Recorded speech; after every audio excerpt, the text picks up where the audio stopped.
আসসালামু আলাইকুম রহমতুল্লাহ। সুপ্রিয় দর্শক মণ্ডলী, আপনাদের সম্মুখে আরও নতুন একটি ভিডিও নিয়ে হাজির হয়েছি। যে ভিডিওটি অত্যন্ত উপকারী। নিজের পরিচয় অপরের সামনে সুন্দরভাবে উপস্থাপন করা যায় কিভাবে, সে বিষয়ে আজ আমরা কথা বলবো। কিভাবে আরবিতে নিজেকে উপস্থাপন করা যায়, কিভাবে আরেকজনের সাথে পরিচয় হওয়া যায়, সে বিষয়ে জানতে পারবেন ইনশাআল্লাহ। তো আজকের এই ভিডিওটি ইবতেদায়ী তৃতীয় শ্রেণীর আদ-দুরুসুল আরাবিয়া গ্রন্থ থেকে নেওয়া হয়েছে। আদ-দারসু সালিস অর্থাৎ তৃতীয় পাঠ, আত-তাআরুফ পরিচিতি। আত-তাআরুফ পরিচিতি, পারস্পরিক পরিচিতি। জাইনাব বলছে, আসসালামু আলাইকুম, তোমার উপর শান্তি বর্ষিত হোক। আমেনা বলছে, ওয়া আলাইকুম আসসালাম, তোমার উপরও শান্তি বর্ষিত হোক। জাইনাব, কাইফা হালুকি ইয়া উখতি, হে বোন কেমন আছো তুমি। কাইফা কেমন, হাল অবস্থা, কা কি তোমার, ইয়া উখতি হে বোন। সচরাচর পুরুষদের ক্ষেত্রে কাইফা হালুকা বলা হয়ে থাকে, আর নারী হলে কাইফা হালুকি। এটা আরবিক গ্রামাটিক্যাল রুলস অনুযায়ী। তো এই সমস্যার সমাধান পেতে শর্টকাটে বলা যেতে পারে কাইফা হালুক ইয়া উখতি। কাইফা হালুক বলে এখানে হরকতের যে তফাৎ, এটা আর প্রয়োজন হয় না। তো কাইফা হালুকি ইয়া উখতি, হে বোন তুমি কেমন আছো। আমেনা বলছে, বিখয়রিন আলহামদুলিল্লাহ, আলহামদুলিল্লাহ ভালো আছি। বিখয়রিন ভালোর সাথে, অর্থাৎ ভালো আছি, আলহামদুলিল্লাহ এবং সমস্ত প্রশংসা আল্লাহ তাআলার জন্য। জাইনাব, মিন আইনা আনতি, তুমি কোথা থেকে এসেছো। মিন থেকে আয়না, মিন হতে আয়না কোথায় বা কোথা, আনতি তুমি, মিন আয়না আনতি তুমি কোথা থেকে এসেছো। আমেনা বলছে, আনা মিন খুলনা, আমি খুলনা থেকে এসেছি। আনা আমি, মিন থেকে, হতে খুলনা, আমি খুলনা থেকে এসেছি। জাইনাব বলছে, মা ইসমু কি, তোমার নাম কি। মা কি, ইসমু নাম কি তোমার।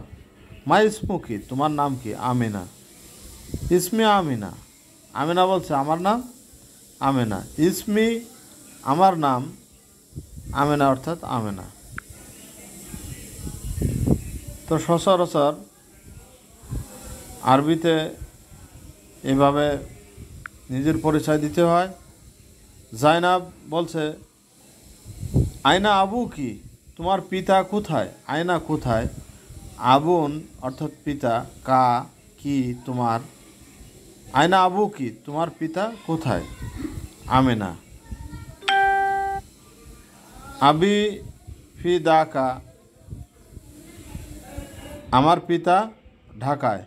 আবি অর্থাৎ আমার পিতা, ফি মধ্যে, দাকা ঢাকার মধ্যে অর্থাৎ ঢাকায়, আমার পিতা ঢাকায়।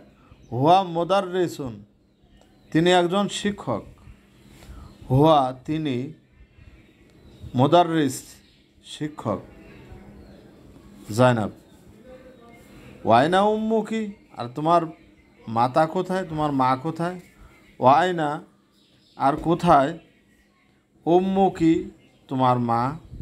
আমিনা, হিয়া আইদান হুনা, তিনিও সেখানে। হিয়া তিনি, আইদান ও, হুনা সেখানে।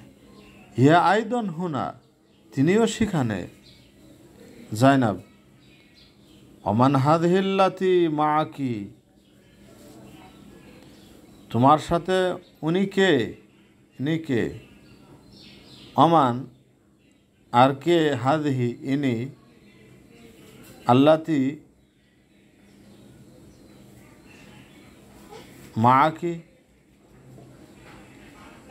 তোমার সাথে, তোমার সাথে ইনি কে, আল্লাতি অর্থাৎ যিনি,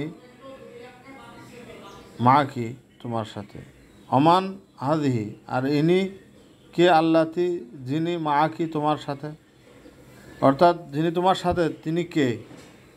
আমেনা বলছে হিয়া বিন্তু আম্মি, তিনি আমার চাচাতো বোন, হিয়া অর্থাৎ তিনি, বিন্তু বোন, আম্মি আমার চাচাতো, অর্থাৎ আমার চাচাতো বোন। জয়নাব মা ইসমুহা, তার নাম কি, মা কি ইসমুর নাম, হা অর্থাৎ তার। আমেনা বলছে ইসমুহা ফাতিমা, তার নাম ফাতেমা, ইসমুন নাম, হা তার, ফাতেমা অর্থাৎ ফাতেমা, তার নাম ফাতেমা। জয়নাব আহিয়া ঝামিলাতুক, সে কি তোমার সহপাঠী। আ এখানে ইস্তেফামিয়া অর্থাৎ প্রশ্নবোধক করতে আসছে।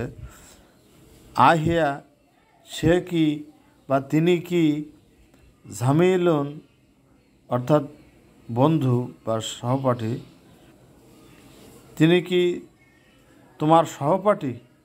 আমেনা লা, না সে আমার সহপাঠী নয়। জয়নাব আলা কি উখতুন, তোমার কি কোনো বোন আছে। আ এখানে প্রশ্নবোধক করতে আসছে। আলা কি তোমার কি আছে, উখতুন কোনো বোন। আমেনা বলছে লা নেই, লাস্তু লি উখতুন আমার কোনো বোন নেই। জয়নাব আলা কি আখুন, তোমার কোনো ভাই আছে। আখুন অর্থাৎ ভাই। আমেনা বলছে নাম, হ্যাঁ, লি আখুন ওয়াহিদ, আমার একজন ভাই আছে, লি আমার আছে, আখুন ভাই, ওয়াহিদ একজন, আমার একজন ভাই আছে। জয়নাব শুকরান ধন্যবাদ। আমেনা আফওয়ান মাফ করুন। সুপ্রিয় দর্শক মণ্ডলী, আমরা যে ভিডিওটি দেখলাম সেটা অত্যন্ত তাৎপর্যপূর্ণ, যে কিভাবে আরবিতে একজন আরেকজনের সাথে কথা বলতে হয়, পরিচয় করানো হয়, সেটা খুব সুন্দরভাবে উপস্থাপন করা হয়েছে। ইবতেদায়ী তৃতীয় শ্রেণীর আদ-দুরুসুল আরাবিয়া গ্রন্থে এভাবে ধারাবাহিকভাবে বিভিন্ন ক্লাসে অত্যন্ত সুন্দরভাবে উপস্থাপন করা হয়েছে। কিভাবে মানুষের সাথে কথা বলতে হয়, আরবিতে এক্সপ্রেশন কেমন সুন্দর হওয়া উচিত। আমার হয়তো তত সুন্দর না, কিন্তু চেষ্টা করছি আপনাদের সাথে শেয়ার করার, যাতে আরবি ভাষাকে প্রচার প্রসার ঘটানো যায়। আল্লাহর রসুলের ভাষা আরবি ভাষা, আল্লাহর ভাষা, এটা কোরআনের ভাষা, জান্নাতীদের ভাষা। এই ভাষাকে ভালোবাসি, যার কারণে এই ভাষার চর্চা করতে থাকি। এটা যারা পছন্দ করে তারা অনুগ্রহপূর্বক বিভিন্ন প্ল্যাটফর্মে ছড়িয়ে দিবেন, তাহলে মানুষ সহজে এই আরবি ভাষা রপ্ত করতে পারবে, কোরআন পড়ে উপলব্ধি করতে পারবে, ব্যবসা বাণিজ্য করতে পারবে। এটা একটি অর্থনৈতিক ভাষা, এই ভাষার মাধ্যমে দিন প্রচার করা যাবে বিভিন্ন স্থানে, এটার অনেক ফায়দা রয়েছে। যাই হোক, এই ভাষার প্রতি দরদ থাকা উচিত প্রত্যেক মুসলমানের। আল্লাহ রাব্বুল আলামিনের কাছে ফরিয়াদ, এই ভাষাকে আমরা যেন সুন্দরভাবে রপ্ত করতে পারি, তোমার কোরআন বুঝতে পারি, সেই তৌফিক দিন, আমিন। যারা আমার চ্যানেলটি এখনও পর্যন্ত সাবস্ক্রাইব করেননি তারা অনুগ্রহপূর্বক সাবস্ক্রাইব করে রাখুন এবং পাশে থাকা বেল বাটনটি চেপে রাখুন, তাহলে পরবর্তী ভিডিও আসলে সহজে পেয়ে যাবেন ইনশাআল্লাহ। ভালো থাকুন, সুস্থ থাকুন। সুস্থ ধারার সঙ্গে থাকুন। আসসালামু আলাইকুম আ রহমতুল্লাহ।